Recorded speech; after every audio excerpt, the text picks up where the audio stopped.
Hello lovely people. As I promised you in the last episode of the Insight with Best Education Services, I am here to give you more insight when it comes to English proficiency exams or English proficiency test. Today, I'll be speaking on one of the popular or common English proficiency tests that's available to international students. I'm sure you are wondering which of the English proficiency tests I'll be speaking about today. Well, stay on to find out.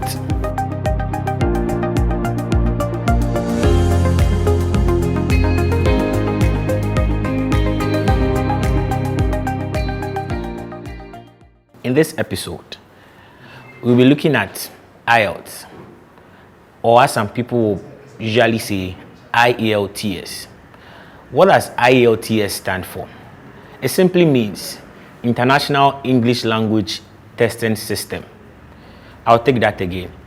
The IELTS simply means International English Language Testing System.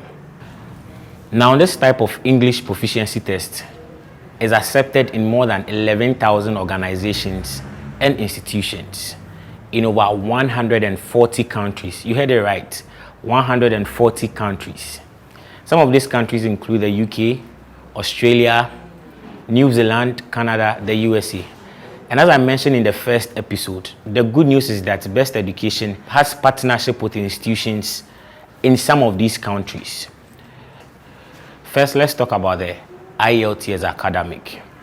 This type of IELTS is suitable for people who are looking at moving abroad to study an undergraduate program or a postgraduate program. The postgraduate program could be a master's degree or a PhD. The second type of IELTS is the General IELTS. This type of IELTS is suitable for people who are just looking at moving abroad to work, or those who are just looking at migrating to any of the English-speaking countries that we know of. Now, if you are looking at going to a UK school or a UK institution, then you would have to specifically take the UK VI IELTS Academic.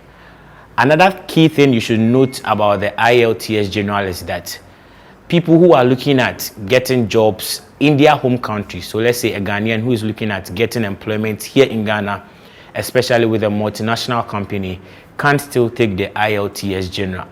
Now we look at the various forms of the IELTS English proficiency exams. There are four main components or four main forms of this English proficiency exams. We have the reading, we have the writing, we have the listening, and we have the speaking. In total, the number of hours that you have to sit for these four components is 2 hours 45 minutes. However, you are not required to write or sit for all these four components on the same day. You will be required to sit for the writing, the reading, and the listening on the same day. But then with the speaking component, you could either choose to take it a week before you do the three components, or you can decide to take it on the same day as the other three components. But then there will be a short break in between these components. And so I hope today you've received some form of insight when it comes to the International English Language Testing System. And so the next time you are preparing to write this form of English proficiency test, you know that you have the right information and the right knowledge to be able to go ahead and do this. I hope to see you in the next episode of the Insight series with the Best Education Services. See ya.